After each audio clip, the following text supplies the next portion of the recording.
So I was healthy, young person, 21 years old, went to an HIV clinic in Greenpoint, close to Sea Point in Cape Town. Out of curiosity, I went for my HIV test and was tested by a counselor. And during the process of the test, after the positive test was established, I then asked, so what are the next steps? And the next steps were I must live positively. And basically what that meant was that I need to look after myself in terms of what I eat, because that was what was prescribed at the time. They said, no, there is no treatment, unfortunately. Many people, as you would see, and I thought everyone who comes to this thing gets to be told, you have HIV, go home, there's nothing else to do. Basically being told you must go and die. They said, no, there is no treatment, but there is a clinic, pilot clinic in Khayelitsha by MSF. It only accepts certain, so there is a vetting system, certain people, and they won't take anybody just by walking in terms of access to treatment. So I can't just jump the queue just because I tested positive.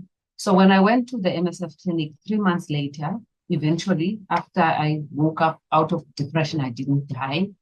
And I realized I'm not dying anytime soon. I might as well try.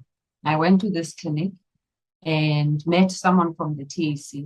I won't mention her name because she's no more, and for all other reasons, I can't mention her name, but she was openly living with HIV, and she walked through this whole journey of being in an HIV clinic, tried to help me with my own internalized stigma of the condition and the fact that I didn't expect to end up in an HIV-only clinic.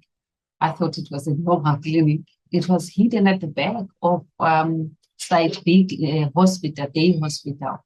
So the main day hospital was at the front, and I had to go through the day hospital to go to the HIV clinic at the back. That on its own meant something. Everybody knew who was going at the back, and I wasn't like, I thought, people won't see me, and I was scared that if they do see me, because I was highly conscious and hyper vigilant about my own status. But I think, being handheld or accompanied by someone from TAC really, for me, saved my life, because she took me into a network of other people who were in my same condition, who had no treatment, who were fighting.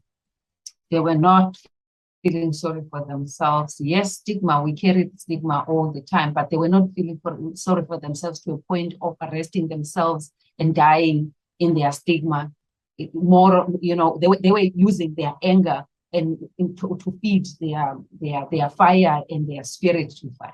It wasn't a matter of treatment wasn't available. It was a matter of treatment was not available. So that was a different conversation, which again, I didn't know. I would not have known if I wasn't in that space. In fact, I didn't even know that treatment was available in South Africa. I thought it's only available to those in the high income countries or rich countries. It wasn't for the African. I didn't know that even rich people in my own country were living longer than poor people like me. That's when I made those connections, that this is a